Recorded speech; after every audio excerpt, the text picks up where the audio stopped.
What's up, everybody? Welcome to the train wreck that is the Great Northeast BJJ podcast. We're about to embark on a great adventure. We're going to have about 10 people on this thing. Sorry. Everybody's showing up. Jay Mansfield just got back from the Scrabble World Championships. No way. I want to let you guys know that it was a challenge match. It was my friend Adam's girlfriend Sam, and she said, there's no way you can beat me in Scrabble, and we brought it to the table right before dinner, and I finished her off with about 100 points up before she quit, literally. And we all know from the jiu-jitsu world what a bitch active that is. You made someone rage quit at Scrabble? That's incredible. She quit. She tapped out. Cardio tap. Is that my brother Bradley? What's up? Sorry I'm dark here. Let me move around here. Let's see what we can do. Dark times in Hamden, Connecticut. Dark living room lighting here. Listen, I've brought you guys all here together because, right? The family. We brought you all here together because I've been irritable, discontent, a miserable human being for the last 2 days, and I need you people. So different. I'm just a little more than I normally am. I'm super stoked to see all your beautiful faces, and Kroyler said he'd be joining us soon. Nelson's putting Leo to bed, and then he'll be joining us. So, just to start it off, I figured we'd go in order of who appeared. This is all people that appeared on the show, right? And so, the first guest, episode 6, was Philly Pete, man. Our boy. For those of you guys who don't know Philly Pete, man, the silver bullet legend, Philadelphia OG skater, was in the movie Jiu-Jitsu vs. the World. Yeah, that was my big claim to fame.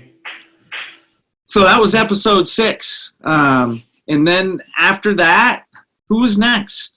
MONTAY was episode 10, who's not with us yet, but he's coming. And then our friend Jeff Shaw was for Lucky 13. What's up, Jeff? That's my lucky number. It's great to see you guys again. What's up, Jay? What's up, everybody? I didn't know it was episode 13. That's incredible. Episode 13, man. Is this working? What's up, Kroyler Gracie? Oh, Kroyler Gracie in the house. So it's all working fine, right? Yeah, you look good. You look great, man. Nice hair. Also going to be joining us, Nelson Puentes from Inverted Gear, but who's in the running for most podcast episodes with Brad. Rich McKeegan, our boy Rich McKeegan, the Scarecrow, episode 77. I'll take that number. 77. Like oh, there he is. What's up, Rich?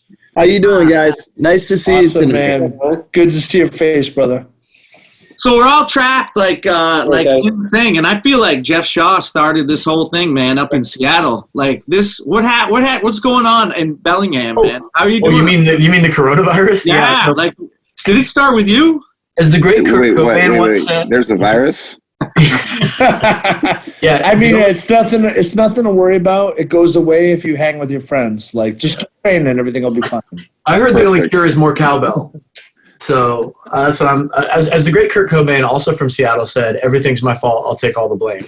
So, but yeah, it's crazy up here, man. It's crazy up here. We shut down our academy before most everybody. We were one of the first, and it's kind of a ghost town up here in Washington. It's sort of a bummer. I've kept myself sane, and for a relative value of sane, is I have one training partner, and we do daily live streams twice a day where I just show a move on him. And then I ask everybody in the internet land if they have any questions. Dude, it's amazing. I think we're all trying to think of creative ways, not only to share, you know what I mean? Because it's important to try to kind of, our members want to keep our business running, right? And they're super devoted, and we want to give value back to them too, right? So we're all thinking of creative ways to do that. And even more than that, to stay connected with our jiu-jitsu brothers and sisters around the world. Like right now, I feel, I love my wife. I like hanging out with her, but I miss you guys. Like I miss getting on the mat with people, getting choking, like sweating, like laughing, crying, hating, loving, everything about the mat that I've done for the last 20 years of my life. And so we're just thinking of ways to kind of keep that alive right now, right? Dude, you want to know what's funny? I don't miss you, Jay, because the last few times I saw you, you were getting ready for pans and you whooped me. Don't you worry. I've gained about 10 pounds and about 50% happiness back.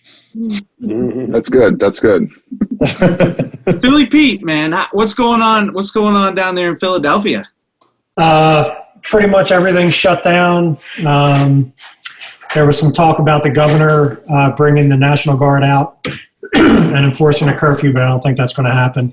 Our academy's been closed for a couple of weeks now, same as everybody else's, and pretty much told to get some reports caught up on from home, and if anything crazy happens, they'll call us in, but otherwise working remotely. So that's it. We moved. I turned the garage into a gym, so I have, like a gym to work out at least. And haven't trained jiu-jitsu in a while because the new job, new house, new schedule. It's just trying to, get my groove back again. So you look fit though, man. You look super skinny. Oh shit! Sorry, man. My bad. Yeah, how big that is? You just blocked out all the light in the room right there. Hey, question for you. Some people, in New Hampshire are talking about how, mobilizing National Guard and stuff like that. What do you think about, do you think law enforcement and even, government military is going to get more involved in this quarantine thing? What are you thinking? I know there's stuff you can't talk about, but what do you think? I honestly don't think it's as bad as the media is hyping it up to be. I haven't really done anything different. My family hasn't done anything different. We're just kind of going about our business. I mean, that was my son, by the way. Sorry, my computer's in the kitchen.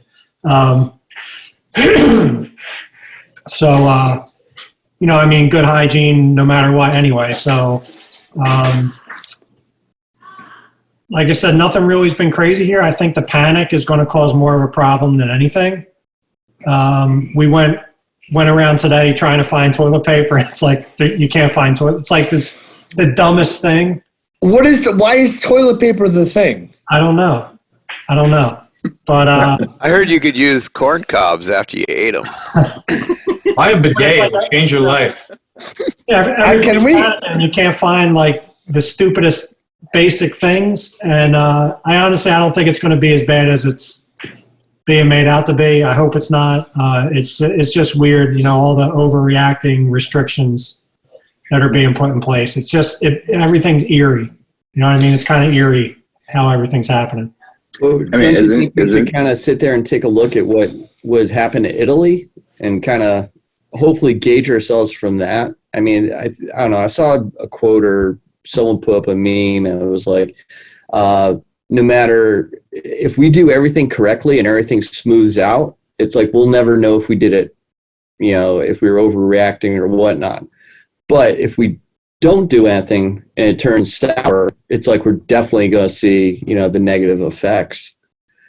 What's your take on that? The worst thing I could see happening is the panic gets so bad and people get so desperate because you can't find basic necessities that people are going to start looting stores and, all the civil unrest shit's going to start. And obviously they would get us involved, I'm sure, at that point. Philly's not even really going crazy. And I think, for us, we're about 25 minutes outside of the city now. I think the benchmark's going to be Philly. If Philly starts going nuts, it's going to start spreading outside. But I think the panic and the inability to find basic necessities is going to cause people to panic even more, and I think that's where the issues are going to start. So hopefully it stops before it gets that far. I don't know. There's a handful of people that we work with that we're being told tested positive for it, but I mean, we were all sick about 5-6 weeks before they even started talking about it. Went through the whole family, 4 or 5 days, no fever, nothing. Just it seemed like a bug that was going around, and everybody's been fine ever since then. So I don't know what I don't know if that was it or not because none of us went to the doctor. It's interesting. I think there's a combination of things that are happening, right? The reality of what's happening. Definitely people are getting sick. Definitely there's some spread. Definitely. People are dying, and there's a demographic of that and some statistics surrounding that. But also the media is creating something that is driving people to kind of react in certain ways. And I think that's a totally different topic, right? Like the kind of the hysteria of the entire thing and people kind of reacting from the heart, you know what I mean? Instead of, oh, Monta's in the house. MONTAY!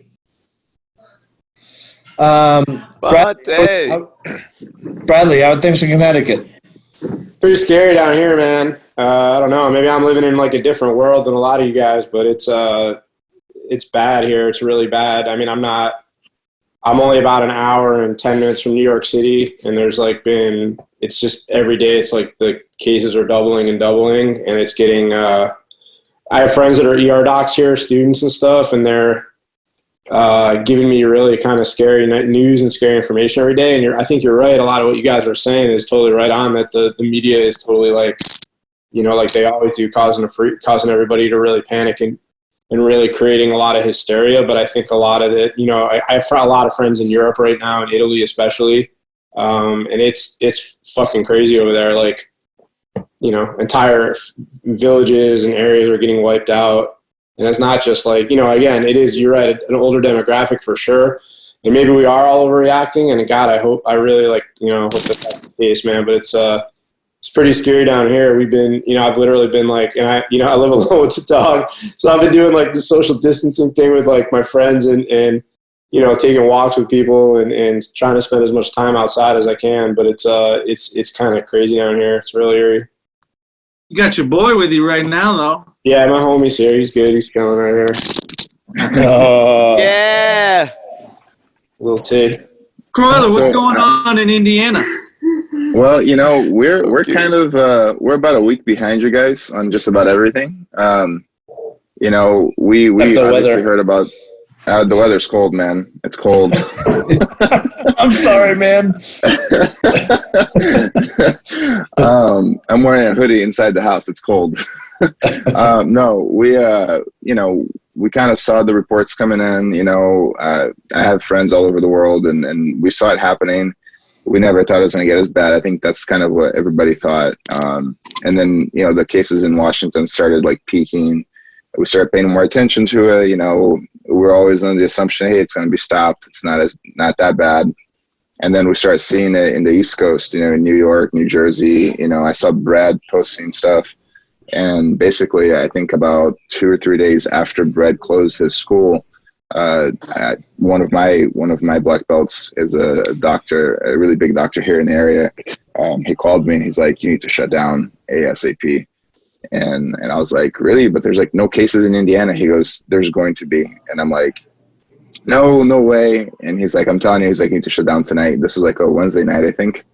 And Thursday morning, we had two positive cases. And then now I think we're in the hundreds. I don't think we're quite as bad as some of the coasts, but we're definitely getting there. Yeah, we're kind of the epicenter out here in Washington, and we did a similar thing. One of the things that convinced me, I think we were the first academy in Washington to shut down. And one of the things that convinced me we needed to do it is Sam Harris did this podcast with an epidemiologist who said, if you shut down when the first case hits your immediate circle, it's too late because that person has already had the opportunity to infect you in your immediate circle. And we probably have 70 people on the mats every day, and so in close quarters. And so this guy said, when the first case hits your town, and preventative closure is way better than after the horses left the barn. And so we just felt that was, so the first case hit Whatcom County, and our case is real similar to what it sounds like is going on in Connecticut. It's been doubling every day. And so at first I me and Jay Ivanovich, who's a friend of mine, trains down at Framework. He's another guy who moved out here from North Carolina. We were like, oh man, everybody's overreacting. Then we saw what was happening in Italy. And then I listened to that podcast and talked to my friend Miha Perhabits. who was like, yeah, Slovenia, where he's from, is right on North Italy. And I was like, yeah, man, maybe I should shut down. First case hits Whatcom. And Whatcom is the county we live in. And we did it. And then every day it was Dublin. And 3 or 4 days later, other academies started to shut down. And then the governor declared a state of emergency. And now basically all the restaurants and bars are closed. And yeah. And so somebody said earlier, like, I think everybody, I mean, I really hope we look back on this and it looks like an overreaction. Because, like, if we overreact, I would way rather overreact and, like, prevent a catastrophic outcome and look back and be like, you remember when we were worried about that thing and we didn't train for, like, 8 weeks, everybody went crazy, and now everything's fine? I'd way rather have that happen than, like, not be able to train for 18 months or whatever, just to throw out a number. Pandas, what's going on? Hey, greetings from Pennsylvania. How are you guys doing? Yo. What's up? How you guys doing there? We're doing good. We've been hunkering down for a while. Since we are so close to New York, it seems to be some people took like a weekend trip to New York and brought the corona back to the school system. So they had to like shut down, about a week, 2 weeks ago now? Yeah, they shut down the schools last week, and then it was like every like couple hours the governor was giving us updates like all the businesses shut down. All the businesses shut down. Restaurants are takeout only, and then it's like only like grocery stores are open, only like ERs are open. People are mad they closed the liquor stores. Like I actually had just like a regular checkup. Why would they do that? Why would they do that? I know, New York is like, no, they're essential business. That's how it's here, man. They're like Actually, explain to me, it's like a good idea of not closing down package stores. Was that for all the people they're like alcoholics and they would go into, some real health issues would be impacting the hospitals. So they're keeping them open. That's why Connecticut's still doing the, you can buy liquor, you can buy it at the restaurants and stuff, have it delivered. So some people are having a better time with it. Yeah, they have a takeout liquor here in New Hampshire now, which is great. You can buy beers with your Chinese food. It's nice. Whoa! I haven't heard about this. Send me a link, Riddler. Oh, anybody can. Anybody can. Anybody will sell you takeout liquor. They just made it legal. I got enough mezcal to last me through the apocalypse here, so. Oh, that's not fair, man. That's dirty pool right there, Brad. Oh, God, I don't have any other liquor in my house. That's cold, man. That's cold. Hey, welcome to our friend MONTAY from LA. How's it going in LA, man? Hello, gentlemen. How are you guys doing? Doing well, MONTAY. Good to see your face, brother. Man, in LA, it's just got serious about this week. We have pretty much everything's closed down. The only thing that's open is the markets. There was like a furniture store open. I don't know how that's open, but doctor's office. We're on lockdown too, man. Pandas, did I hear you can't even ship stuff UPS? Like UPS won't pick up stuff?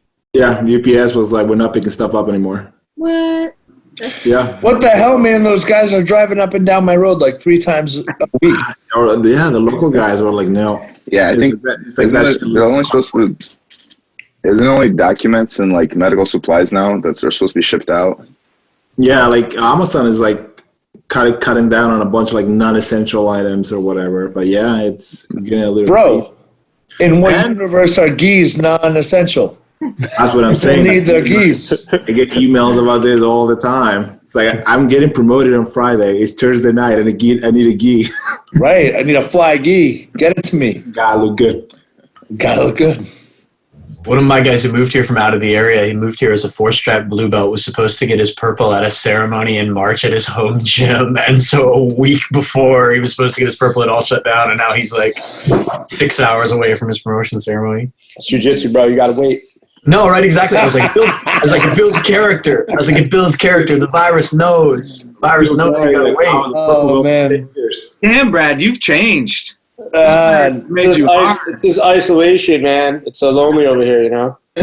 Are you guys how bad it is for the high school students while you're out there? What's up? Imagine how bad it is for the high school students and college students that are supposed to graduate this year. Oh shit! They probably won't wait for the fall, dude. Come on, Pete. We're talking about 3/4 of my gym. Not good. We're talking about important stuff, Pete, like jiu-jitsu, like education. Who gives a shit?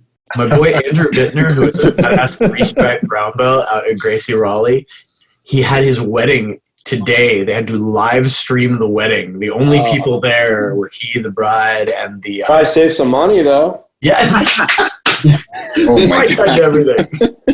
I was telling these guys earlier, a Philly SWAT guy was killed last week, serving a homicide warrant. His funeral was supposed to be yesterday, and they had to cancel the funeral, so they couldn't even have a funeral for him. It's super tough, man. It's crazy. Sorry to hear that. I hate hearing that news.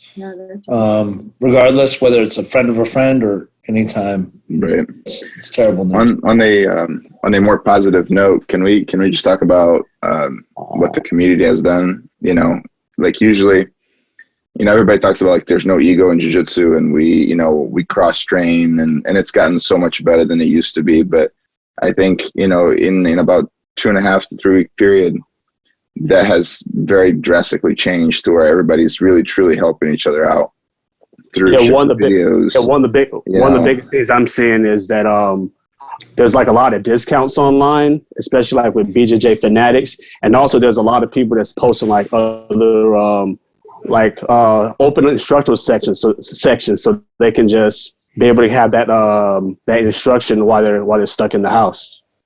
Right. And I think everybody's doing that across the country. I mean, probably around the world, but I can see it a lot here in America, you know. It's pretty cool to see that. It is cool. Like I especially think of, you know, engines that are regularly pretty revenue generating, like people that have DVDs out there that make money that they sell for like good money out there. Like Bernardo Faria is doing a great job. I'm going to call him out. Like he's not part of my circle or anything, and he's out there pretty much giving free instructionals out there for people to go download because they can't get on the mats because we're all maniacs, right? Like I don't know what to do with myself when I'm not on the mat. You know, Roberto used to say, he's like, hey, people like to train, but you need to train. You know what I mean? And here we are all stuck in our houses on our computers. This is the best this is the best situation we can possibly have with jiu-jitsu. And I'm like, I can't wait to do it because I'm going crazy. Yeah, but the cool thing is, like, think about, it's like people that don't have jiu-jitsu and don't have this community, what are they doing right now? They're just sitting at home, you know. At least we can sit there and jump on the computer with you guys. Hopefully they're learning to, you know, their lefts from rights and how to wash their hands. That'd be a good start, but neither here nor there. I'm just learning you can't heel hook a dog. Their knees go the wrong way. So I need some training partners other than my dog is not having it. Your dogs have legs that are this long, Jeff. Yeah, I got a stubby little basset hound. The American Dusty Rhodes is his name. And it's like, yeah, I can't heel hook him. He no-sells it like the Undertaker. He's just like sits up. It's like, what? I'm just picturing you going in for the Ashigarami on the Basset Hound. Oh my god! Hey, you guys doing? What, you guys talking about dogs? Yeah, this guy. Oh, that's an awesome dog. Oh, nice dog. Oh, buddy. Why are you guys still here? Why are you guys here all the time? Getting all the pets though. My dude is just like so lazy right now. You're gonna make me go get the parrot. Yeah, Leo's not around, so he needs to rest. Yeah, get ready for tomorrow. In bed. He's like, "Why are you guys so loud?" Pete's got pet ducks. How has been the reaction with your students? It's like with the shutdown for all of you guys. It's like we've had some great support. I sat there and it's like made phone calls to almost all of our students I could get a hold of. And what's been the reaction from you guys? Our academy, we have a group chat in Facebook where we're just checking on each other, seeing how each other are doing. And just recently, we just had a recent text that's saying that a couple in our academy just had a baby today. Oh, it's awesome. That's great news. It's amazing. I got a question for you guys. So, I mean, the funny thing is everybody's all down at the same time right now, right? Like nobody's training, right? Hold on. There are some very shady people that I know of in the Midwest that are currently open against government ordinance. I understand. They're getting but we're not talking about them. Go on. I just mean in general, obviously, I know what you're saying, but But in general, so like outside of this, what was the longest time that you were ever out? You ever been out this long? I've been out a year. I've been out for a month. 3 months for me with my knee. That's it. I was out 8 weeks after ACL surgery. I went on my honeymoon, and I took a 14-day honeymoon, and I think the 7th day in, I took one of the guys at the resort, and I kind of grappled with him, and I showed him some stuff because he was interested. And, you know, I taught him jiu-jitsu so I could do jiu-jitsu in my honeymoon. Right. You know, the funny thing is we're so conditioned to train all the time. You know what I mean? And we're in a position where we can't do it. And the inclination – and I'll be honest, like George will tell you, like, you know, when this thing originally came out, we're like, hey, we got to, you know, everybody's shutting down, but we'll have some training sessions here and there. Like, but the reality set in, and it's like, no, man, that can't happen. And so now you're left with your own devices. And it's like things that seemed stupid before, like, you know, solo jiu-jitsu drills or, you know, teach your wife jiu-jitsu, which, by the way, if you guys want to figure out how to get stabbed in the neck, it's one way of training. You know what I mean? Like, but it's we can take anything we can get right now, and it's like it's kind of part of why I think we're all together here is to, you know, kind of share our misery, but also our hope on you know, a forum where we can get together with friends and, you know, kind of let you guys know. Like, I'm thinking about George. I look at you and I would love my arm wrapped around your neck. That would be cool. I don't miss you, Jay, at all. Not at all. Pandas. The thing I think about is the people that have academies where the academy is the main source of income. Like, how long? I worry how long they're going to be able to sustain that. You know, like the rent and. You know, if this goes into a really extended period of time, I mean, I'd hate to see a lot of academies close down because, you know, the landlord in the building, you know, put them out because they missed rent for 3 months or whatever. I mean, I think if it goes to a certain point, it's going to start to snowball. And I'm curious how, you know, how everybody's going to help each other out of that. I think when this is all said and over, we would lose about 20 to 25% of these schools countrywide. I would say they would end up shutting down. For more than about 8 weeks. Is a lot of parents are already used to taking their kids out of jiu-jitsu. And a lot of times, a lot of schools depend on that kids program for, you know, pay the bills. Because sometimes the kids programs is more than the actual adults. Like, I know at our academy, we have more kids than we do adults. And I remember when the announcement was first made, it went from like maybe I think about 30 kids on the mat to like about all you see is just like 4 kids on the mat. So that kid portion is a big portion of the income. It's huge, and I think, you know, a lot of academies look at kids like, you know what I mean. That a healthy academy should be able to pay their monthly, you know, dues based on the membership they have from kids. You know what I mean? And by the way, everyone that I've talked to has lost a huge amount of whether it's, you know, frozen memberships or cancellations, and most of it's kids. Because parents, and it's not their fault. It's not their fault. They're trying to keep their kids safe, and that's what they want to do. You know, but we, as school owners, we think about things a little bit differently. As any business owner that provides a value to the community, you know, we're asking them right now, like, we give so much back. We go and coach at tournaments, you know what I mean? The hours on the mat are nothing. You know, times that by 3. That's what we really provide to our students, you know what I mean? We're going to tournaments and we're coaching them. If they're graduating from colleges, we're going to their college graduations and we're going to their, you know, meeting with their parents and having like, hey, your kid's enrolled here. Let's have dinner and talk about what jiu-jitsu really is, so you don't feel like, you know what I mean? There's a lot of investment.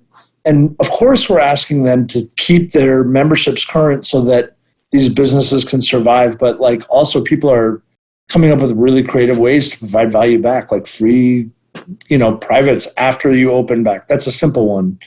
You know what I mean? Like those types of things. Like it's important. We're relying on people. Like people need to rely on each other right now. And it's we've actually had 3 black belts from out of state all offer to come to Connecticut and do free seminars for the students that stick with us through this already. And that's just, I mean, it's really soon in this whole thing. I'm sure there's going to be so many more that are stepping up. It's like, I'm sure all of you would do the same thing to another academy as myself. It's amazing. Yeah, absolutely. Not only that, I'll come to those seminars. I'll pay and show up to those seminars. One of the other cool things that I notice people doing, the Grappler's Guide is doing a fundraiser for jiu-jitsu academies in Maine. That's cool, Jay. Yeah, it's cool. Yeah, he's putting in like 10 grand of his own money, which is super cool. And like, it's awesome to see people come together like that. Out here, we have guys that are doing some similar stuff to what you described. Like, we're all going to do seminars at each other's gyms for academies that are in trouble. And one of the things that I decided to do, and my brain's a little fried because I've been filming for 8 hours today. I just filmed an omoplata instructional. That is the thing that I'm giving to all of our academy members as like a thank you for sticking with us and a sort of a way to keep them engaged. But I'm also thinking if I do sell it, I'm not going to keep any of the proceeds. I want to put it in a fund for like a lot of our schools, like 2 or 3 academy owners that are super awesome community members here in Washington State just opened their academies in the last year. And see, there's like fledgling academies where it's like you put in 4 months and you build out the academy you want. You're open for 2 months and it's awesome. And then suddenly there's a global pandemic. And it's one of those things where we all have to come together because like, the more people doing a healthy jiu-jitsu community benefits all of us, really. Especially, Jeff, because in Washington, you guys have like a lot of those new academies. You have a lot of new academies in Washington, so it's almost kind of like you just help each other build each other up. Dude, exactly. I mean, like, I'm a big rising tide lifts all boats guy, and like, we don't, and so we do. Like in Bellingham, we were the first, like in the town that I live in Whatcom County, we were the first jiu-jitsu only academy, and you'd have to, there are a bunch that are springing up now. It's definitely growing. But like we've had some really amazing school owners open. But like Cindy Hales just opened 6 months ago. Hillary Van Ornum down in Portland opened 10 months ago. And it's like, and it's not your fault. It's just bad timing. But it's like, man, I take this opportunity to try to realize my dream and spread jiu-jitsu. And suddenly these folks are like, yeah, I just opened my beautiful new academy. And now everybody's scared of this deadly virus. So, how's things at Soulcraft, Brad? For now, copacetic. We've had, same thing as Rich was saying. Everyone's been, Rob and Rich and Jay and a lot of the guys in the community here. We kind of all have had like a instructor kind of group for a while talking about a lot of this stuff. But so far, my members are all, haven't had any cancellations. Everyone's like being supportive and great. Again, as things drag on, I'm sure as, people aren't working or people are losing income, that's going to get tougher. So thankfully I've been able to put a bunch of money aside for the last 10 years. And, I'm going to guess hopefully, unless it extends past like 6 months or a year or something, that we're going to be okay. But, yeah, man, it's scary, and I think as the months drag on, it's definitely going to get scarier, and just kind of, working a lot this week on like, sort of brainstorming things that we can do to sort of generate revenue in the short term and, work on that kind of stuff. But, yeah, it's going to be tough for sure. You guys are doing a cool like video thing of all kinds of people in Connecticut filming classes. Yeah, so Greg and I kind of had this idea to like just kind of do that and have everyone put something up every day, and we kind of made a schedule, and we have like a shitload of instructors from all over the state, and Kroyler and a few other guys have been like, I'll help, and so it's awesome. So far, people seem to be really receptive to that. I mean, I just had knee surgery 2 weeks ago, so I don't know how much I'm able to do right now. Plus, I don't have anyone in the house with me. So, I don't know if it's a tough sell to get someone to come out of hibernation to like, or I want to be that close to somebody at this point either. But, yeah, man, but it's been good. Like a ton of people from around the state are putting up like content or sharing videos they had made a while ago, or, just are pitching in and adding stuff. So people have stuff to kind of study and look at while they're in their house. I mean, we're all focused on the jiu-jitsu experience, and obviously there's a lot of people here who own schools and a lot of instructors. Obviously, you're all instructors. So, but I think this affects anybody who's in the events business. I'm a musician, right? All of a sudden, they're just gone. It's just done. It's just stopped, right? So, and the way you get people involved in your recordings and the other things you do is by playing in front of them live. So that's done. But even just looking at grappling industries and all the different events that that are involved in jiu-jitsu. I think the idea that we're doing what we're doing right now is the new radio. I think this is how this works. I think this is like when email came along and it changed how everybody talked to each other. This kind of streaming from one place to another. I mean, after the crisis is over, this isn't going anywhere. And I like what's happened here. I like the idea that, there's another way of connecting, like in real time. And I'm watching some of the people that are watching what we're doing, and I'm answering some of their questions and stuff too. So this is pretty cool. And do they have any questions for us? No, they're all just being sarcastic. So, but if you ask them try it out. Ask them right now to ask some questions, and maybe they'll do it. I told Gary he should just join in as. Oh boy.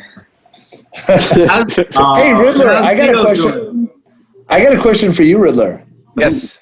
Can you put yourself back on the screen there real quick? Yes, I can. Actually, your screen's just going to show whoever's talking right now. Is that a medium or a small size T-shirt? This one? It's an extra large. Extra large, baby. I was thinking, man, like Riddler is shredded right now. What are you talking about? Look at all this. Look, it's hanging off me. I'm skinny. Nelson, how's Leo doing? Leo just woke up. I'd like to point out that was George changing the subject. So, back to video conferencing real quick. One of the local academies has been doing like a class hangout, and there is not jiu-jitsu related. They're using an app. I think it's called House Party. That's and it has a bunch of games. I'm gonna write that down. Yeah, so you keep the sense of community of the academy, and people are logging in and just playing games on this app. Or at the time they usually hang out with these people anyway, but they can't do jiu-jitsu right now. But I think there's trivia games, karaoke, whatever, and people the guys from the academy just hanging out on this app. I thought it was pretty funny. What's it called? I think it's called House Party. House Party, my favorite. Yeah. Move. Kid and Play. Yeah. Play is now a college professor at North Carolina Central University. Yeah, pretty awesome. Don't sleep on Jeff with the deep rap knowledge. All right, don't sleep on Shaw. No, I am a bit of a rap nerd, but I love it. Dude, what's up? Excellent. So yeah, our student, we've been doing live streams twice a day, and obviously it's just me and one dude in the academy at the time, but we have folks chat questions, and sometimes they're sarcastic too. But it's been a cool little interactive thing. We probably have 20 to 25 people all sort of asking questions. It's a way to keep people connected. And I'm really, I actually, this is inspiring me. I'm going to try to just get us all to do a Zoom video conference, just because seeing people is different, right? You can't. It's awesome. Right, it is. It's amazing. You'll be able to look into human eyes and just see the face of somebody and gauge their reaction. This was I'm talking into this pinprick, and I have no idea what anybody. Just call me a prick. I call George a prick. It's an easy. It's totally fine then. You're probably right. It's pretty accurate, actually. Yeah. Prick. Oh, Gary's in the building. Gary. I need Gary to lean forward a little bit so I can see if there's a hole in his shirt where the nipple is. Come on, go put on the rash guard. Put on the rash guard. Gary's in the building. My rash guard? Yeah. Lean forward a little bit so I can see. Let me see. Oh, he's gonna go put on the rash guard. Guys, try to go one at a time, or people won't. You can't hear what you're saying. I think somebody's listening to it as their. Oh, it's going to be Gary. Hold on, let me get him. Who brought him in? I got him. Keep going. There you go. I can. I'll take care of this sound. Oh. Hey, can I ask Andrea if she has anything she'd like to say? Andrea, what's up?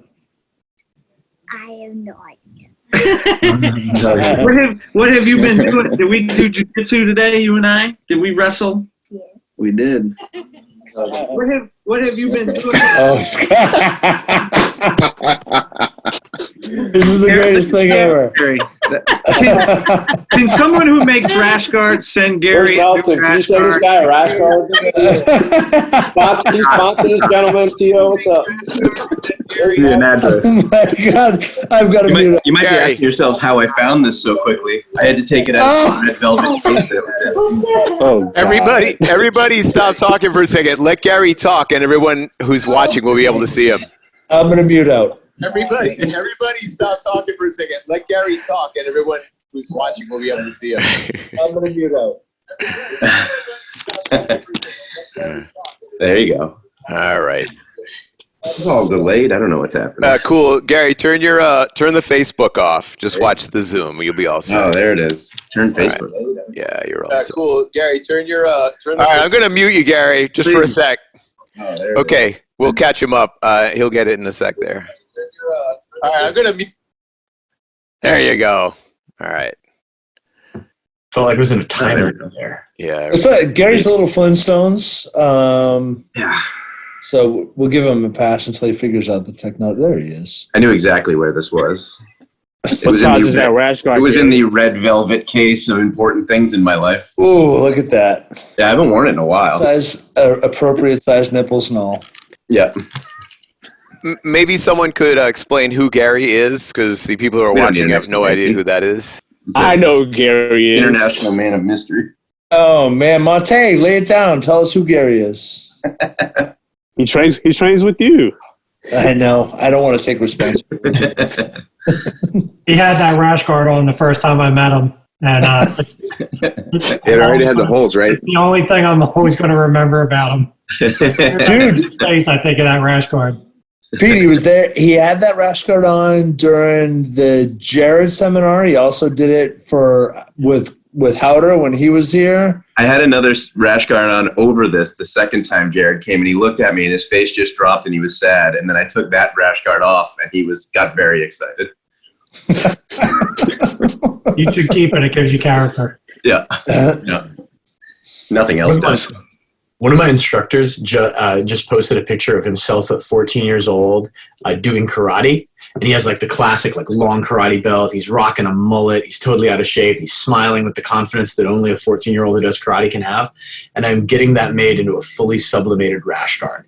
So for his birthday, I'm going to send it to him. It's just like him right on it. I'm probably going to get like 10 for my students just next out for a seminar where we can all be rocking it. Nice. It's not James Foster, is it? No, although I should get one with Foster's face on it. That would be incredible. Now, Professor James and I just talked yesterday. I did a podcast with him that's going to come out soon. But no, he's not my instructor. He's just an awesome guy who's out here. Totally awesome guy, though. Jay, what were you going to say? Honestly, I was like, it sounds like a stupid question, but where did this start? This whole like super thick, super long belt with other martial arts, like coming up in jiu-jitsu, like we never cared. Like even if you look back, Kroyler, no offense, like even Gracie family members had like little blue belts that had like 2 inches on either side.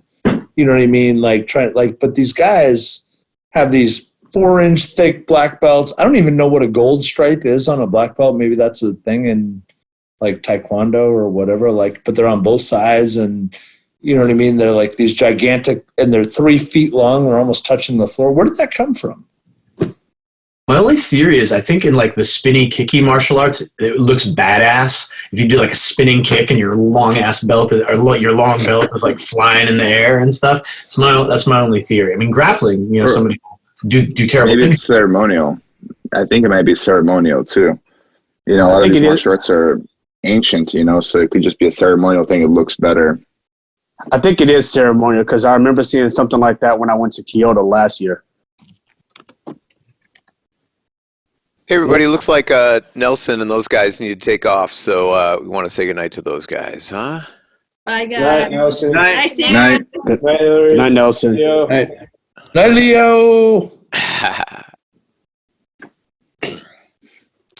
I don't know about the belt thing. I mean, it's probably an extension from some sort of other cultural, cultural decoration on some kind of uniform, or what do you think?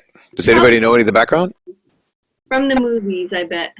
I was thinking about 1,000 years earlier, but I could be off too. Might have been Bruce Lee. Who knows? I honestly feel like Amanda's kind of on to the right idea. Like, I think, Kroyler was definitely right that there's like some tradition there, but I think the whole thick belt, gold stripes, like the adornment, you know what I mean? I think that's an American thing. I don't think I think if you went to, Korea, China, Japan, Brazil, the origins of some of these arts that we study, I don't think you find that. So Joseph Tran on Facebook says the gold stripes sometimes denote degrees of the black belt. I'm not sure if you know this young man or not, but there you go. I know. That's good information. I know. This is important. I know that in some. Go ahead. Go ahead. What? Just because I got you all here, we're talking about movies. What's the greatest martial arts movie of all time? Bloodsport. I was going to say Bloodsport's pretty great too. Really? We actually had on the old Dirty White Belt Radio, we had a 64 martial arts movie field where the listeners vote and had like a March Madness martial arts movie bracket, and the number one film was in fact Bloodsport. One of my homies taught a class on Bloodsport in English literature at Northwestern University as like. What were the other like top 5? The Last Dragon, Roadhouse. Oh shit! Roadhouse. I wouldn't even. Yeah, I wouldn't even qualify that as a martial arts movie. Drunken Master 2 was definitely one of the top 5, which definitely, I think that was my pick. Damn, that's number 2. Yep. Yeah. Oh, are you looking at it? My favorite, Crouching Tiger, Hidden Dragon. Oh, it's a great one too. Great. Awesome. Pete, what's your favorite? Steven Seagal, Hard to Kill. Seagal, forgot about Seagal. Not Under Siege? Nah, Hard to Kill for sure. What's the one even with the chick jumping out of the cake and everything? Yeah, Hard to Kill. Is that the train one? No, that was Under Siege. No, Hard to Kill is the one where he goes back to heal and he has the acupuncture stuff and he lights the little cotton balls on the needles on fire. That's not the one with the Jamaicans, right? No, that's the one with that chick in it.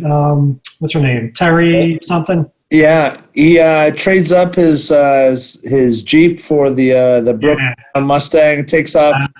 He comes out of the coma, and he's got to come back from the coma. Yeah, that's when he comes out of the coma. I might have to do like a deep dive into some Seagal films over this break. It's been a minute. Some of those are good. Can I get real with you guys for a minute? So this happened to me last night, literally. The reason I blurted out Bloodsport, and Brad, I knew you were going to say that because I think we've had this discussion surrounding margaritas internationally before. But my best friend and I shared that movie. We saw that movie together when I was a kid, and I lost him. I'm sorry, man. And I watched that movie. Thank you. I'm sorry too. You know what I mean? I'm like coming around to all these things and all these ideas, but. Watched that movie last night. That last night Bloodsport was on, and I watched it, and I was like, man, this movie is so Andreas in the Room. Damn, man. So very good. Very good. Damn. It's an awesome flick. It sounds like, yeah, wow. There's a couple of people are on the internet offering their versions of the best martial art films. We have Ryan Ferguson with Ip Man. Jinji Zhu with Kung Fu Hustle, Robert Zemicki, I guess. I don't know his last name, with Last Dragon. I don't know. I'm not going to call that one. And then Joseph. Barry Gordy's Last Dragon, or just a regular Last Dragon? That's what I'm saying. It feels like it's a really important distinction. A little bit of an airball there. I'm throwing in Kill Bill. I'm sorry. I love that. That to me is like that's my next favorite one. Kill Bill. I'm saying, right. You gotta have some style. I mean, I love Bloodsport too. I'm not coming down on that. I'm not. But also, how about some comedy? How about Kung Pao, Enter the Fist?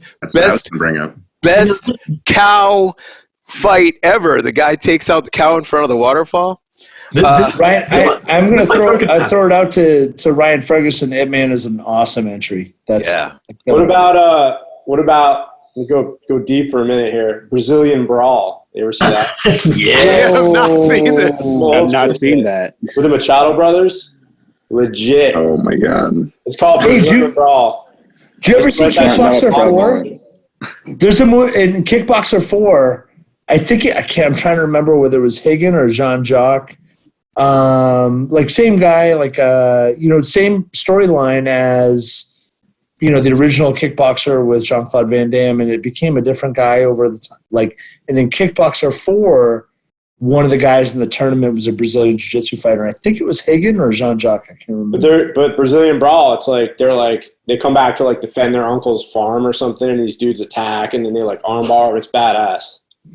Super cheesy. It's awesome. Dude, I'm so making a note of this right now. Yeah, Brazilian Brawl, I believe is what it's called. Yeah, Brazilian Brawl is incredible.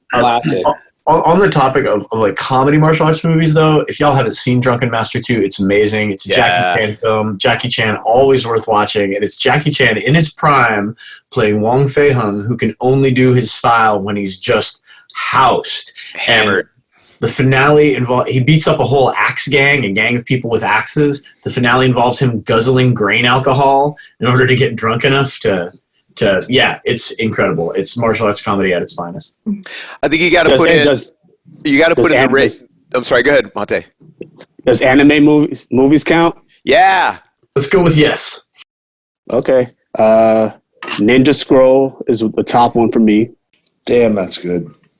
And an old one. And then the recent Dragon Ball movie, the Golden Frieza.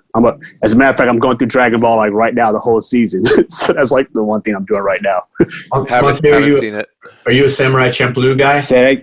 Are you a Samurai Champloo guy?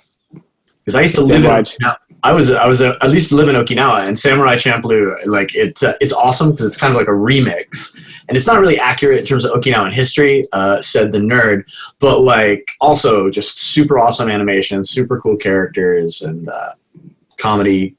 So it's all good. I got to throw in The Raid. The Raid Redemption is one of my favorite. It's a serious movie. It's a lot more violent than the other ones there, but maybe not martial arts as much as just a great fighting movie.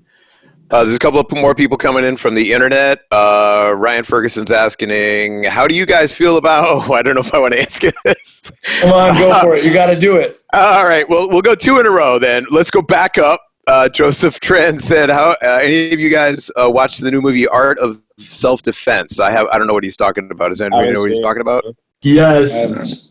My man David Porter says it is the darkest thing ever, but hilarious. David Porter is really? Yeah. It's a very dark comedy. The Art of Self-Defense. And Ryan, all right, here we go, Ryan, just for you. How do you guys feel about the new jiu-jitsu movie starring Nicolas Cage coming out? And I'll take this off air. I only endorse it if he uses jiu-jitsu to steal the Declaration of Independence to protect it. Can it be worse than Red Belt? Was that the other jiu-jitsu movie? I think it's going to be worse. I'm with Kroyler. I'm out. What was that, Kroyler? I'm with Kroyler. I think it's going to be worse than Cage comes up. I'm out.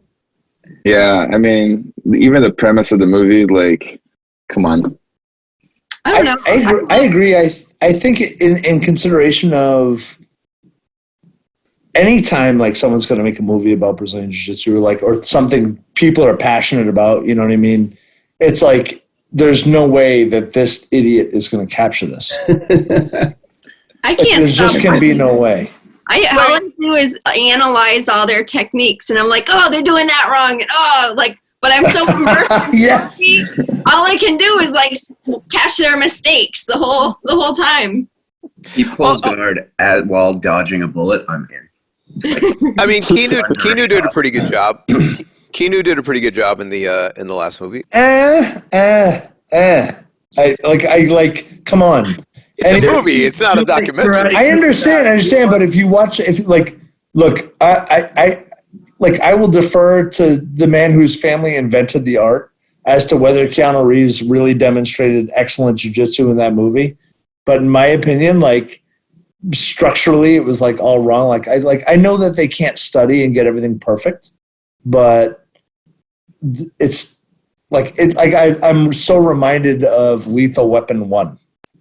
Yeah, but the dude finished in a triangle. That could be the first time I ever saw Brazilian Jiu-Jitsu. Did Jorge do the choreography for Lethal Weapon? Yes, he did. But it still wasn't a good triangle. Kroyler, what do you think? Well, I think as far as like modern movies go, it's very hard to sell jiu-jitsu. I mean, let me pitch you guys a product, okay? You guys are going to walk into a store. You don't know anything about this product that I'm selling. You walk into this store. You see a bunch of grown, sweaty men, all over, rubbing up all over, up and down each other. Listening. And then somebody stops and they reset and they go again. And then you're not quite sure what happened. And somebody says, hey, man, do this. It's a lot of fun. Like, it's just, jiu-jitsu is just not very aesthetically pleasing, So how can you make a movie and make it look good? You can't. So you dramatize it, you play it up to what it is, like Keanu Reeves putting a triangle on and then shooting the guy in the head. Happens all the time. I don't know. I like it. I have to say, I love the movies with jiu-jitsu in it. Even though they have to make it look good, it's not real, so to say. Little tiny. Almost like doing an improv act. I love it. Right. It's like a rolling knee bar and then shooting the guy in the head, like behind the back. I mean, I like the crazy old kung fu ones the best, man. The more flying around on wires, the better. Right. I was wondering about that. So I also I've had nothing to do but watch martial arts movies. I don't know where to go. I have a 2-part question. One is in Crouching Tiger, Hidden Dragon, the way that they fly, are clearly hung from wires, right? But it's stylistic. And I think that movies grabbed onto that style, even though at first it was a matter of physics, right? That they couldn't make them fly, smoothly through the air the way they wanted to, and it became a style after that. Don't you think? Because when the movie first came out, it was super underrated, and people were just like, how are they doing all this flying and stuff? And then like 2 years down the line, you see all these different martial arts movies just doing that same style and even elevated to another level. Right. I like how there's a connection to wushu is very very operatic. It's very dramatic. It's obviously parts of it are real and parts of it are usable, but a lot of it is stylized beyond just the practical. And I really like the way they took that and they brought it right up into the air. It's like a dream. But yeah, it's tough watching it now. You can it doesn't feel smooth like it could be. Quite right. But at the time, it was awesome. And it's still awesome. But my buddy Adam was like, hey, let's watch Crouching Tiger, Hidden Dragon. I'm like, you got to realize what you're settling in for. It's not a very entertaining movie over 3 point whatever hours it is. I got a big Warrior, dude. You ever seen Warrior? Yes. It's killer. Oh, that's a killer movie. That was a good one. Have you guys seen The Accountant? I saw that with Ben Affleck. Yeah. So the fight scenes are super underrated because they're all short and to the point. He doesn't knock somebody out and walk away. No, he just kills them. There's no dancing. It's not pretty. It's not this dramatic thing. He's I got this mission, and he just kills people and moves on. And nobody talks about that movie on how the martial arts, as far as the martial arts go and the fighting goes, it's actually a pretty decent movie. But, it's just not I'm not going to shoot you in the heel. You're going to drop to your knees and I'll shoot you in the shoulder. And then we're going to have this long fight. It was just no, just you're dead. And then we're moving on. I can't believe none of you guys brought up Big Trouble in Little China. That's a great movie. Oh, I was on my way. It's the best. I watched that maybe a year and a half ago. And I hadn't seen it for maybe 20 years. And I was like, it still holds up. It's still so good. Man, it's so interesting. Chinese black magic. It's just badass. It's got everything. Yep. Have you paid your dues, George? What do you do when a guy asks you, "Have you paid your dues?" Paid in full. The check is in the mail. The check is in the mail. So I got a question for you guys. So one of the other movies I've watched in the last couple of days is The Quest. which I thought was pretty cool, even though it was kind of Jean-Claude Van Damme getting with Frank Dukes and kind of recreating Bloodsport in a single way. But like, I thought it was a pretty cool movie, which made me think about Frank Dukes. And in the movie, they tote all these facts, right? And as we know in the internet age, a lot of this stuff is BS, you know, like guys like George Dillman, like doing one-touch knockouts and all this stuff. And that stuff's not real? I mean, right now it's probably the most practiced martial art in the world. At least you don't get coronavirus from a no-touch martial art, Jay. Those guys are smart. They have fancy gis. They got fancy gis. Yeah, those guys are still training now. Right? Who's winning? But like, what do you think about like Frank Dukes in particular? Like, what do you think? Like, has anybody done some research? Know about this guy? Like, was he a tough guy? Like, you know what I mean? Does anybody know about him? Troy Pickering in a sauna session once told me he was debunked. That he was not, Frank Dukes was not like as legit as, but that was just, you know, sauna talk. Oh, wasn't there one of those like Bullshido or one of those websites did a thing on him? I think so. Yeah. Did they really? Yeah. Yeah. I think there's a Bullshido YouTube about him. Oh, you guys are going to break Jay's heart, man. Come on, go careful here. No, it's okay. The movie is the movie. Like, you know what I mean? I'm not attached to Frank Dukes by any means. In fact, like, what am I spending my time training in? Dude, you know what else is messed up? Nobody said Enter the Dragon. Well, Bruce Lee's kind of like a whole thing. Right. You know, you got to go up the stairs and meet Kareem Abdul-Jabbar and shit. Like that's a whole thing. I said, whoa! That's the game of death. Hey, I was doing the whole genre. Monte, tell my boy he might need to mute out. Like if he's not going to come correct. Did you guys see that new? That's disrespectful, man. That's disrespectful.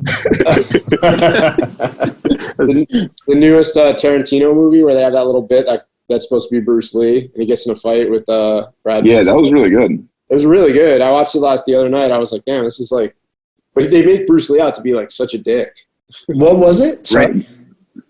It's that new Tarantino movie, that Once Upon a Time in Hollywood or LA or whatever it's called. Oh, I did see that. Came out. It's really good. Yeah, it's a pretty entertaining movie. They make him out to be a real dick. Yeah. But the actor did like do a great job. Like I really thought for a second it could have been him. For sure. Yeah, it was really well done. It made me have you guys heard about the story with Gene LaBelle and the Green Hornet thing? I've heard about that. With him. Yeah. I heard about it. I don't know if it's truthful or not. Like, obviously, it's kind of like a hearsay thing, but it was kind of like a reproduction of that moment, don't you think? Yeah, I think that was the Yes. Yeah. That makes sense. Tell me the story, Jay, because I haven't seen the movie. All right, so here is the and you guys can jump in and like correct me if I'm like, but the theory is, and none of this is proven, obviously it's not factual, is that Gene LaBelle was one of the fight choreographers on the Green Hornet. And Bruce Lee wanted one of the guys to take this kind of a strange fall. And Gene LaBelle's like, my guys aren't going to do that. I'm not doing that. That's dangerous. And Bruce Lee was insistent upon it. And the result was a fight in which Gene LaBelle, like, I don't know if it was a choke or whatever, like beat up Bruce Lee. Now, we're also talking about a guy that was like 225 pounds, 250 pounds as he got older. Bruce Lee was never more than 135, maybe. But the theory that the theory is that the story goes that Gene LaBelle choked the shit out of Bruce Lee on the set of The Green Hornet. I believe it. Because Bruce Lee, they said Bruce Lee was like a small guy, I believe. Apparently, the story about Gene LaBelle choking out Steven Seagal is true. Apparently, I haven't heard that story either.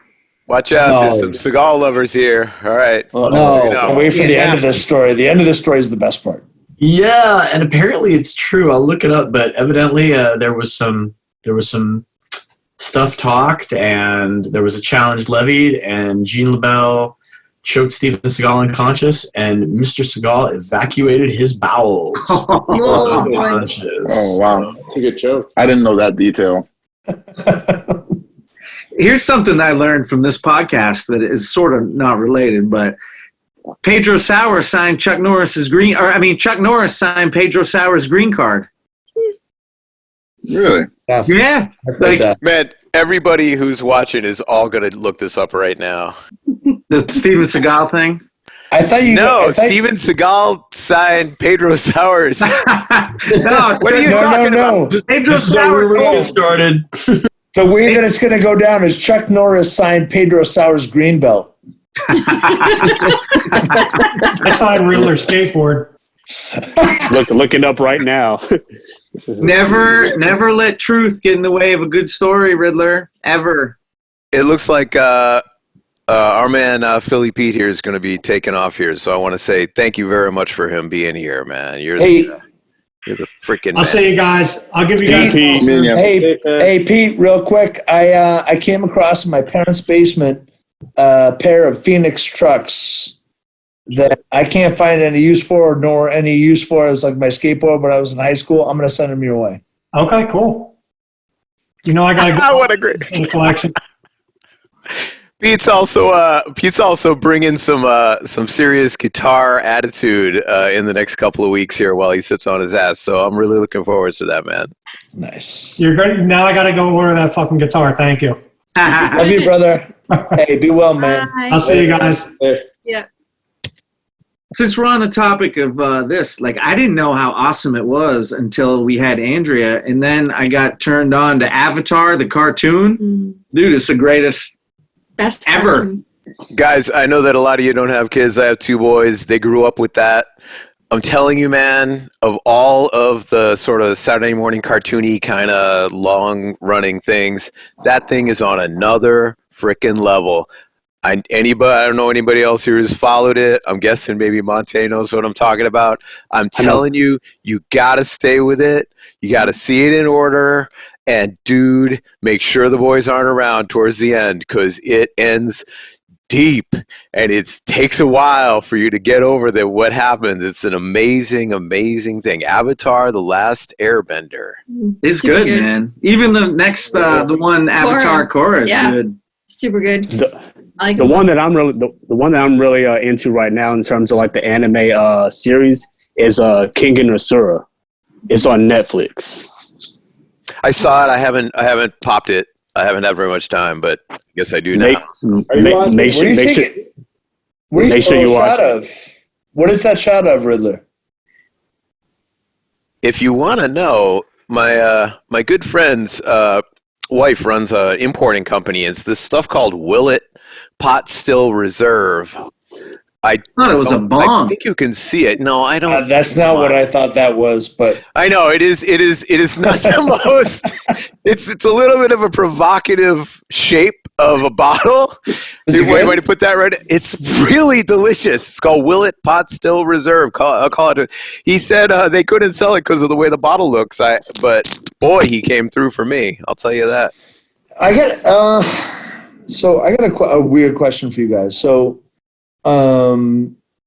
What I've experienced is that, and I don't proclaim myself to be that brilliant of a guy, is that some people are misunderstanding the kind of the parameters of what's going on right now, right? They're like, hey, I was just talking to a friend of mine who says that, oh, my sister wants me to go down to Connecticut and so that the kids can play. And I'm like, you're missing the fucking point. Yeah.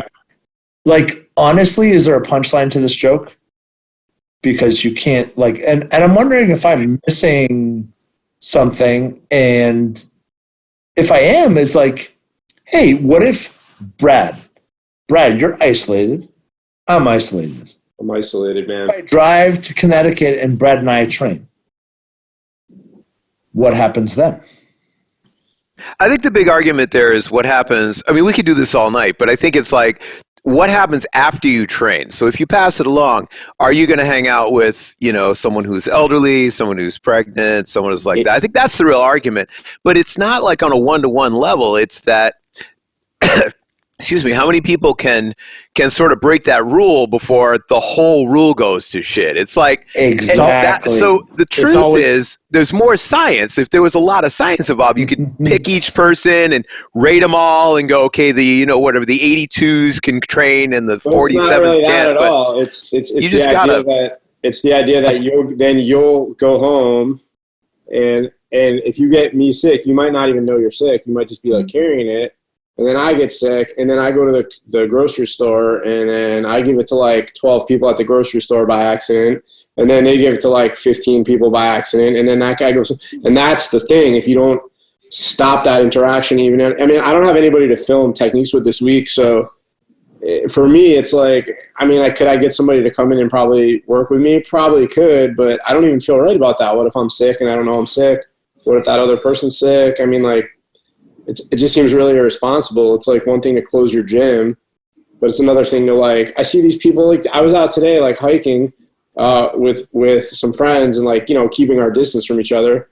And I see these groups of people around, just all hanging out, kids playing. I'm you're totally missing the point of what's going on here.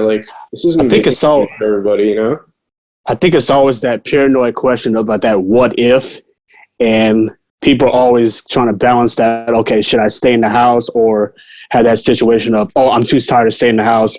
Nothing's really going on. Let me just go hang with my friends. So it's always that paranoid of what if that people are kind of yeah, but that's the thing, man. I think in 2 weeks, it's going to be way, way, way, way, way different here. It's going to be real scary in 2-3 weeks everywhere.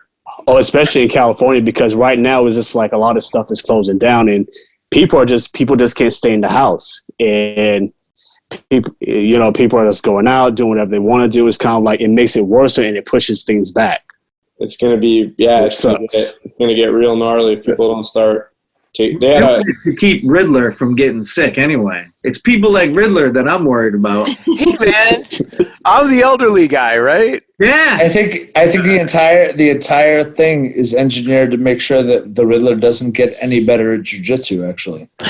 You're being sweet, Jay. I want to bring back up. Go ahead, Riddler. I want to just make sure that these guys are, being included, because they're writing in and all that. And so Ryan asked, what do you guys plan to do when all this is said and done to make up for lost time? Are you guys going to do an event, or how are you going to, a party? How are you going to, this is going to be great when everybody goes, hey, open the gates.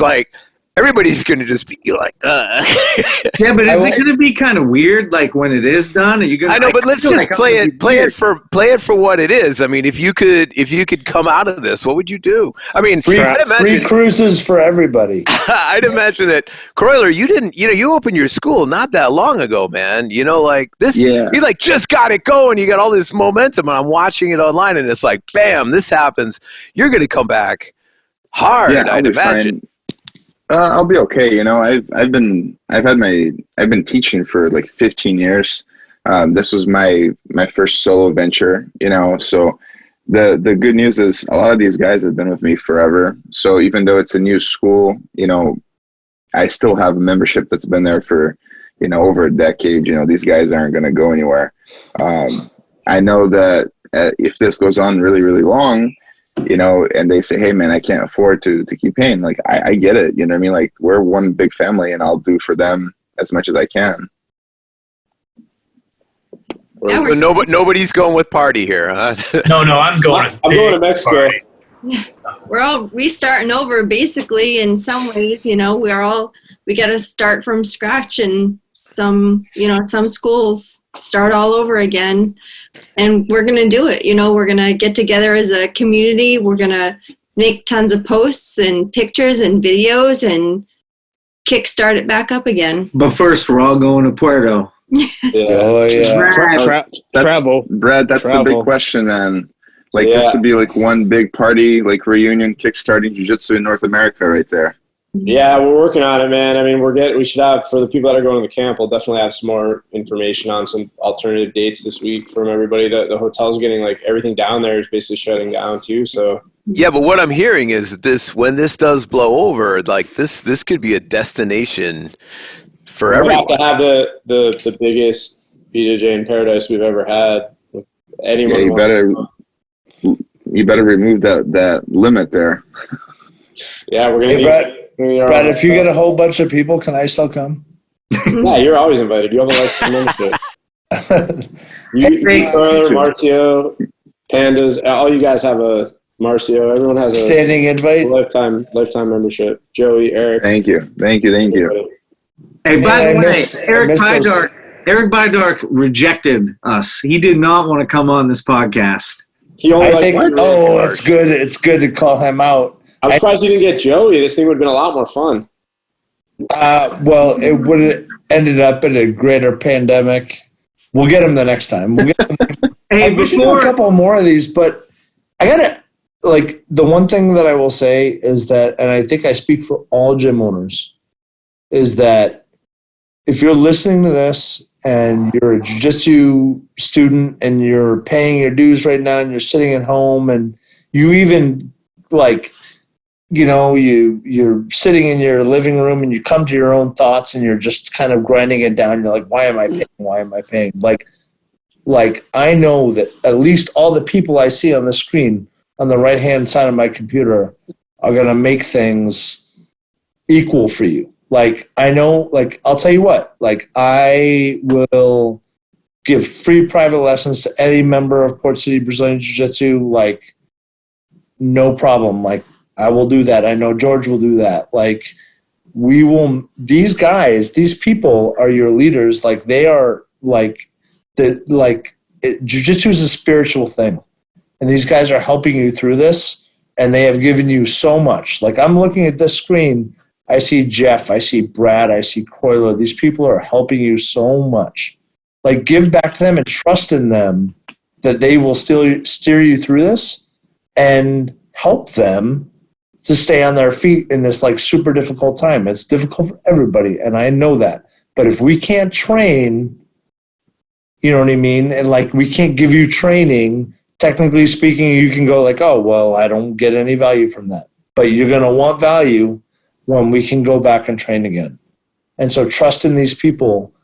These are amazing people that are on this podcast right now, people that I would trust with my training, and people that teach me amazing things. So I'm just saying, trust and support these people, because when we come back from this thing, you're going to want jiu-jitsu to make you sane again, and you're going to want jiu-jitsu to make you better. And these are the people that have gotten to this point. So support these guys, because I know I would, and I do. Hey, can I say Rich McKeegan, by the way? The people on this podcast that you haven't had teach at Black Belts for Butterflies, there's a couple that I'm looking at that these guys all would be great. There's because Black Belts for Butterflies is an amazing thing, and everybody on here that hasn't been MONTAY and Kroyler. I haven't been. Would be, you guys would gotta go to the next one. Yeah, when is the next one? Next one we're looking at in July, but this definitely does put a little bit of a different spin on things right now. But I think by July we're going to be back to somewhat of normalcy for where we're at. It's you hope that the jiu-jitsu community and the students will be back to, who knows how it's going to be monetarily, hitting everyone. It's definitely, people's 401ks are dropping. I spent almost 20 years in the restaurant industry, so I still have friends in that business, and they're not working. And so I think there's going to be a little bit of a, wall in the pocket for some time being, but I think by July we'll get back to it, and we'll be in the Philly area. So let me know, and if I can make it, I'll make it. Awesome. Would love that.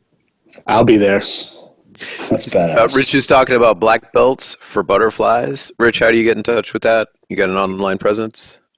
bb4bf.org. Right, like Black Belts for Butterflies, right? .org. So you can go on the website, you can email me, or go on the Instagram page for Black Belts. And I'll tell you, obviously, Kroyler's name probably precedes himself, but he's one of the best instructors I've ever seen. This guy knows. I've never heard of him. The last name's kind of it sounds kind of Scottish and weird. Thank you, right? Jay. You're being too nice, man.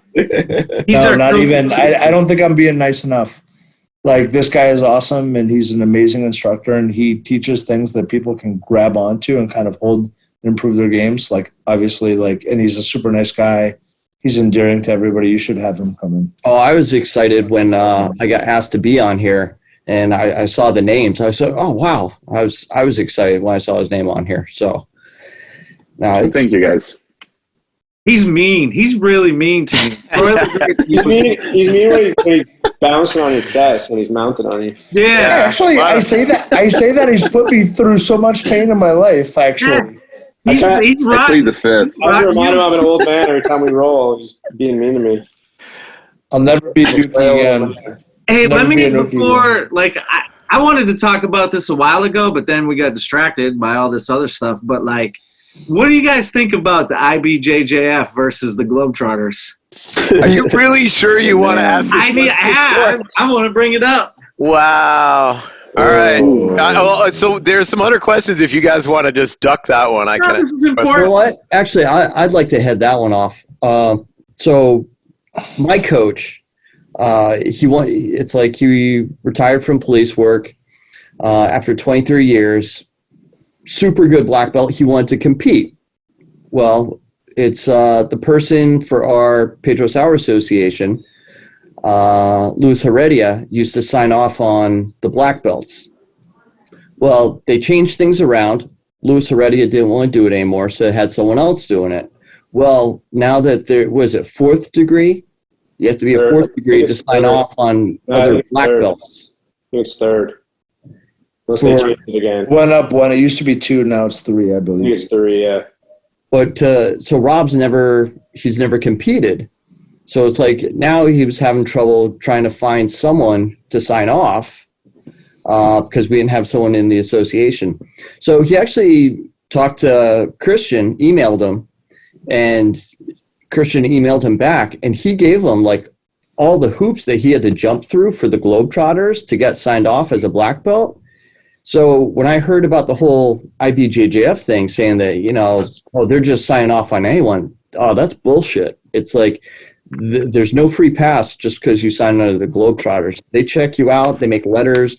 You have to have, I think, 5 black belts, write letters in. It's not an easy process. They sit there and they make sure you're legit if you're going to compete under them. So I thought it was bullshit.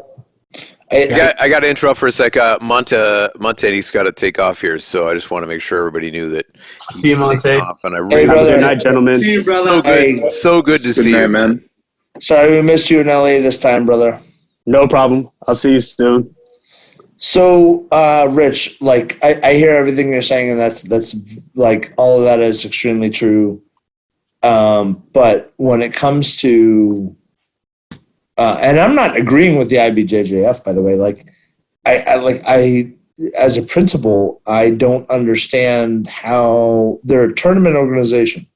So their effort to become the governing body of jiu-jitsu, I fundamentally have a problem with that. So their ideology and what the business drivers that they have, it's want to register your black belt? Oh, it's going to be $500 for your academy, and it's going to be $100 and whatever dollars a year, and it's going to be, So, but the reality is that there is some legitimacy in, I forget how many academies the Globetrotters had signed up underneath it was 600. Are you telling me that Christian Grogard is administered? It's not academies, though. It's not academies. It's just people competing. So 600, does Christian know these people? He's signed off on their promotions and knows them well, and is that accurate? I think the majority of people are, maybe not everybody, and I'm not speaking for him. I'm not getting trying to disagree with you. I know him very well, and I've taught at 15 camps, and I think what he's doing is just providing a platform for people that otherwise generally wouldn't have somebody to sign off on their certificate to make it so that they would be able to compete in the IBJJF events or under the banner of Globetrotters as part of, because they don't have like a team, or they're unified as like this sort of community that cross trains and goes to these camps and does all these things. Right. And I don't, to be clear, I don't, you know, if people want to go compete and they're, whether they're legitimate or illegitimate, the truth will be found out, right? Like, I think that there's probably people that are. Yeah, I don't see it as a problem. Like, who gives a shit who he signs off on? Like, the problem is, it seems like it's the opposite thing when people sandbag. You know, people sandbag. Yeah, that seems to be a worse problem. Yeah, but look out! Look at some of these other academies. I mean, sandbagging's kind of everywhere, right? Yeah. Kroyler, I think Kroyler's trying to make a point. No, I mean that was my point. I don't really care if somebody says, "Hey, I'm a 18th degree black belt." That's great. You know, we'll know it right away as soon as you step on the mats. Right. I have more of a problem with somebody saying, "Hey, I'm a purple belt," and going and winning the world tournament, or "Hey, I'm a blue belt," and they've been training for 15 years. That's more of a problem, I think, than somebody. They won a gold medal in the Olympics for wrestling. Right. I mean, like, come on. I mean, that to me is more of an issue than somebody saying, "Hey, I'm a 10-degree black belt." I mean, we'll know. I mean, that's easy to spot. I think, like, to get back to something Jay said, like, I really wish the IBJJF was more of a sanctioning body and more of like a non-profit body than one that's driven like judo or something. Right? Exactly. Right. It's like we operate in the best interest of the art, as opposed to like we are a tournament organization because those two goals can be at cross purposes sometimes. I agree that is exactly my point. And that you can't, like, it would be great if the IBJJF just wanted to be a regulatory body, and that's fine. And in which case, like, because there's, Kroyler, to your point, like, they want to go compete under a 4th degree black belt, and if they're not there, like, the truth is going to find itself for sure. There's no question about that. But can we allow these people to put 4 stripes on their black belt and teach people the art that we have spent so much time crafting? Your family has spent so much time creating, crafting, and perfecting. Like I think that one is, what's the word? Like, it has nothing to do with the other. There's a word for that. They're not related. Mutually exclusive. Yeah. So have you guys talked to Swedish Steve? He was in Mexico last year. What's his last name, Brad? Do you know his last name? Antonio. Put Brad on the spot there. Oh yeah. Sorry, Steve, if I'm butchering your name.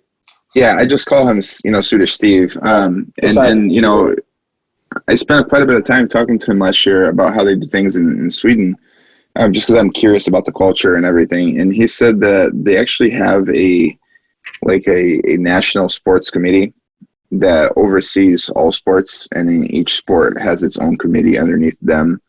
And basically, for you to open a facility or a center or a school that teaches or trains on or supplements that sport, they have to go through the proper means of showing documentation that they're certified and so on. You can't just open up a school, slap a belt on, and start teaching. It's very easy here for Joe Schmuck down the road to say, you know what, I'm going to take advantage of the situation. All jiu-jitsu schools are closed. I'm going to open, put a black belt, and start teaching right now. And I can scoop up a lot of people's students that are bored at home. I think Christian was trying to do something about the fake belts with the beltchecker.com. Have you guys heard of that? Where you have to go in and you put in the dates of when you started and show pictures of all your different belt promotions, and then other people log on and they approve what you're saying, and you have to have a certain amount of people say yes, Amanda really is a purple belt or whatever. Yeah, it's like crowdsourcing authenticity. Yeah, right. It's not a bad theory.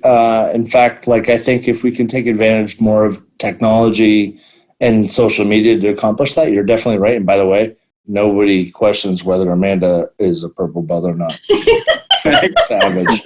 But you know what I mean? There have been some websites before that have tried to do this.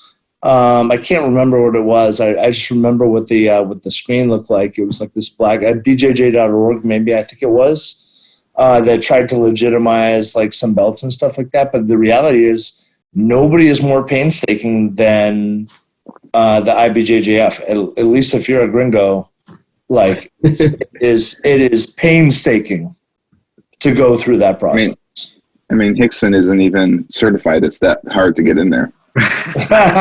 I mean, I think he, like, according to who said Keenan, he's like a purple belt at best, right? I'm like, good for you, I guess.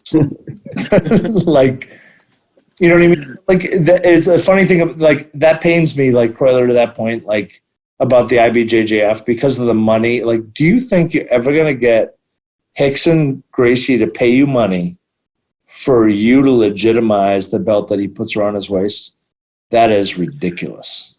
Right. But it's not just him though. I mean, there's a slew of guys that, you know, didn't sign up when IBJJF started doing this, and they started doing this around 2005, I think, 5 or 6. And basically back then it was optional and it was free and nobody saw the point of it. And then all of a sudden they made the restrictions so difficult to achieve that people, unless you knew somebody, you couldn't find a way in. And now it's so restrictive that everybody that didn't jump on the boat when the opportunity was there can't get in. Right. And if you start now, you start fresh. Right. It'd be a 4th-degree black belt, but they start now. Right. So I'm going on 10 years as a black belt, and I was talking to Marcio because I wanted to get my diploma through BJJ, and you know, we tried doing it last year, and you know, I sent the paperwork in, and they were like, yeah, you know, it doesn't matter, and I'm like, oh, okay. You got to be serious, like seriously. Oh yeah. I have a whole chain of emails. And here's a picture of me and my grandfather, who's the founder of jiu-jitsu. Right. So Marcio, so ridiculous. Marcio. I mean, we got to question the lineage, you know. Right. So like Marcio, is that IE on the end? Right. he wrote a letter out to them, like a handwritten letter in English and in Portuguese. He signed it. He, like, you know, basically scanned it, sent it in. Like, he scaled it up as much as he could, and it got to as high up as it could go. And they were like, yeah, sorry, like, you know, it is what it is. And and basically you're not the only one, is what we got told. Yeah, he's been bothering me. He's been bugging me a lot for the last, like, I don't know, 7 or 8 years to do it. And every year I'm like, so I've been competing in the IBJJF as a black belt for 9 years, but in terms of registering as a black belt and getting the diploma and stuff, it's crazy. I need, like, they're like, okay, you got to take this rules class, and you got to do this and you got to do that. I'm like, well, they only offer that thing around here like twice a year. It always happens to be in April when the Boston Open and New York Open are going on, and I'm always in Mexico. So it's like every year I'm like, I'm going to do it, Master. I'm going to do it. I just you wouldn't be able to get it right now. Yeah, it's crazy. Oh, there's no way. Yeah, that's the problem. Is like you missed the boat, kind of like I did. Yeah, probably, actually, to be sure. I haven't fair, yet, you know. And plus, we want to learn from you. Your refs suck. Right. Worst reffing system in the world. It is like it's unbelievable. You know what I mean? But somehow, because they have the world championships and they have the Pan Ams, people feel like they they feel like they can be the governing body for jiu-jitsu, and I feel like that's not right. Well, it is. I mean, in that sense, especially as you get older, like for guys my age, you know, like if you want to compete against other people your age and weight, that's pretty much where you have to go, because any like tournament that I do around here that's not an IBJJF tournament, it's going to be the same like 4 dudes that I've been training with for 15 years. Yeah, we're all friends. Like, you're not going to get you're not going to get like a high level of competition from other places unless you go as a Master 3 or Master 4 guy. Not locally.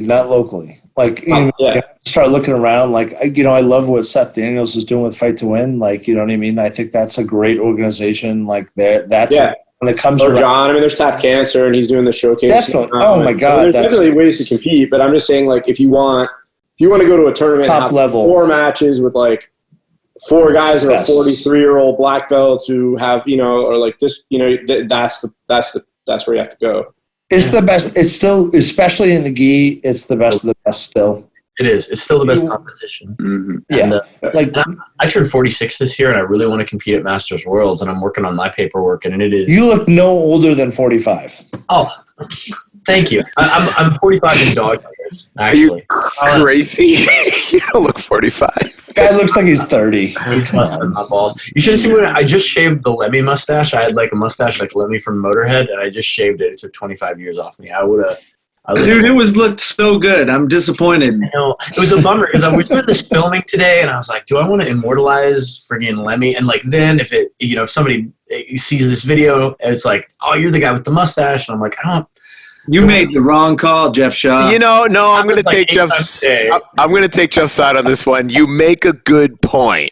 If one of those videos becomes really popular, you would be the guy with the lemon mustache. It's like now you're the mustache guy. Although, like, it's probably right that I did make a bad call. It happens at least 8 times before breakfast every day. I'm peace with it. Just make bad decisions. It's all right. Plus, it's facial hair. It grows back. Maybe I'll go soul patch next time.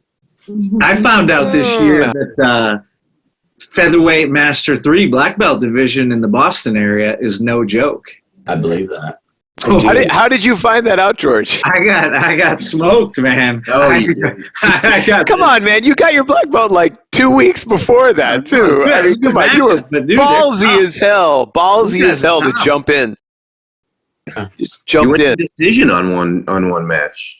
What's that? You went to a decision on your first. I don't know. I thought I won it, but whatever. Did you fight Torina in your first match? No, I had I forget that guy's name. He might actually been from. No, he's. I forget what his name was. When By the way, I think you fought Torina in your second match, and just so you know, that guy has more Pan Am and World Championship gold medals than times I've competed ever. Jay, when does George get to be called by just one name, like Torina? I mean, we're gonna have to think up something convenient. I mean, I've seen him in the big head. Just George. Just George. Tortuga. George. Big head. Big. Casca Grossa, but that's stolen. That's someone else. That someone else has that. That's still 2, right? Right. Technically, that's 2 words, Jay. Right. We have a bunch of other things, people writing in. One's for Gary. I'm probably going to hold on to that. Ryan. Oh, come on. It sounds. We'll save that for the private show later. Ryan says, IBJJF created, don't do that, Gary. IBJJF created COVID-19 to prevent legitimacy of qualified black belts. Prove me wrong. And I'm just saying, look into it. That's all I'm saying. Look into it. Hey, real quick, can we put Gary on the screen? Well, he comes on the screen if he talks. Let me ask him the question, and he can answer it. And he'll stay on this. And when he does, I want you guys to ask yourselves this: is Gary Gordon Ryan in a fat state? Oh my God! Yes. Like after 4 quarter pounders with cheese. It's only getting to be a fatter state. I will let you. There it is. Quarantine. Everyone's putting out there like their techniques and stuff for people to look at. I'm going to put out my recipe book for Top Control. It's mostly pizza, pasta, cookies, and rubbing myself down in Crisco. It's wow. getting sensual over here. It wasn't that long ago. If you start preaching to Jesus, you'll trump real quick. So from the internet, Jinji Yuju says, Gary, the giant hole in your rash guard, did you get attacked by a bear? They want to know how that happened, Gary. Her name right at all. That's Shingy. You can say it however you want, man. It's Shingy. I will say it however she wants. It's her name. Yeah, I don't know. Go ahead. So how did you get attacked? I don't know. Just neglect, I guess. Didn't you have like one that had like looked like a frog too? And Entropy? No, that was a thing you saw on the internet, and then you imagined being it. Did she rip your rash guard open? Who? Shingy? No. That rash guard was like that. She started training with us like a month and a half ago. Right. That rash guard's been like that for years. Yeah, and it was just not caring and buying cheap goods mostly. I think, Gary, you came to us that way with that rash guard. Broken. You were tainted Came to us goods. broken. You came to us as tainted goods, dude. Yeah. Just bedraggled and in a gutter. Moist. The internet is suggesting that you bleach your hair so that you look more like Gordon Ryan. Wow, I can't wait for that to take off. I'm going to promote that one. I will also, a beverage tonight. If there's a whole bunch of people listening, like I know that obviously like things have calmed down and you realize that stop bobbing your head left and right, Gary. Just like, thank you. Stay right there. Oh, that's good. Finish. Sorry. So I know that a lot of people out there like are hankering to train, and even more so like kind of like the whole Pan Am's thing. And like at the time, it didn't seem like you trained and you were getting ready to compete, and it was rough. Like I know you trained hard and you ate light and you were hurting and you were pained and you went back to train anyway and you did it every day. Like there's going to be more chances. Like I know that you guys are pissed that you didn't get to compete and you get to show the results of your work. Like, and literally this is not for the people. Oh, Jay, you hit. We've lost mute. him. You Hit mute. I feel like Jay was just talking to himself. I was. That wasn't for anyone else. I was looking for my tissue box. Yeah. Hey, you guys know what I'm saying. Like, I know you guys trained hard. Yes, actually, Jay, we do. You guys trained hard, and, like, I know, like, I've locally, like, I heard a million stories like this, and it sucks, and you can eat ice cream now, but, like, your time will come, and everything happens for a reason. So, you know. So listen, on that note, I really miss all you guys' faces, and it made me super happy to see all you guys today. Mm-hmm. So We'll be over shortly. I know where you live. right, just that we don't need to social distance, you and I.